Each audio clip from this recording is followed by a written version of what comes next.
think that it was time. Even that is not.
On our ultimate goal, reclaiming Iran. I ask you to remain in your homes for now and preserve your safety and security. Stay vigilant and ready so that at the appropriate time, which I will announce to you precisely, we can return to the streets for the final action. Follow my messages through social media and satellite media. If there are disruptions to the internet and satellite, I will stay in touch with you via radio waves. So Reza Pahlavi, the exiled crown prince of Iran, putting out that statement on social media following these strikes on Iran from the U.S. and Israel. He says when the time is right, that he will tell the Iranian people to return to the streets, reclaim their power from the Islamic regime.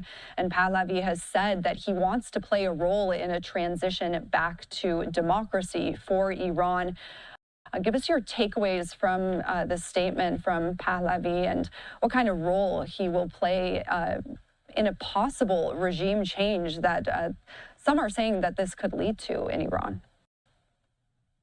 The statements coming from the Crown Prince, of course, were truly, really powerful. And of course, they resonate with more than 90 million Iranians inside the country. So we have to remember, when he actually assumed leadership of Iran's opposition, something he's done for years, but he really more proactively issued a statement about a month ago calling on protests to take place and expand.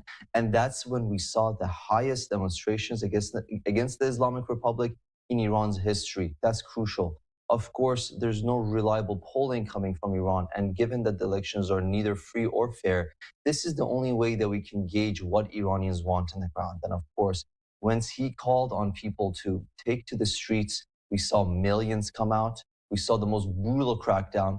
And that was really posed an existential threat to the regime. We saw them waving the pre-1979 flag with that depicts the sun and the lion, an ancient Iranian symbol. We saw Iranians chant his name, that this is the final battle, Pahlavi will return. And as to how we got here, Iranians exhausted every other option. I remember in 2009 when I was in Iran and we were protesting, the idea then was we can somehow get reform through the system. As that went on and that got crushed, we saw under Rouhani trying to pursue a JCPOA that didn't go anywhere either. And now really Iranians are looking at their past for their future. It's not just nostalgia. The idea is that this could be a framework for Iranians to build upon, to reclaim their country and reclaim their national identity. And I think what Pahlavi has said time and time again is really crucial, that he wants to lead a transition. He has a plan in place that would ensure that, of course, Iran stays unified, because we do not want to see fractures that could lead to further instability. He does have a day after plan, and it's really important for us to keep a close eye to what he says and signals to Iranians. I think his remarks very, very critical, saying that time is coming, but not quite yet. You need to stay safe until the major military strikes are over. Then you will know when it's time to go out. And we've seen those warnings coming into other countries in the region. Of course, Israel and Netanyahu putting out warnings to people there. We've also heard it reported that there's been explosions heard in Tel Aviv. And we also saw Qatar putting out warnings to their citizens as well to shelter and be prepared for possible retaliation. What could be the more widespread impact of this for the Middle East? What can we expect maybe in the coming hours or days as things are changing pretty rapidly there? We are already seeing retaliation from the Islamic Republic.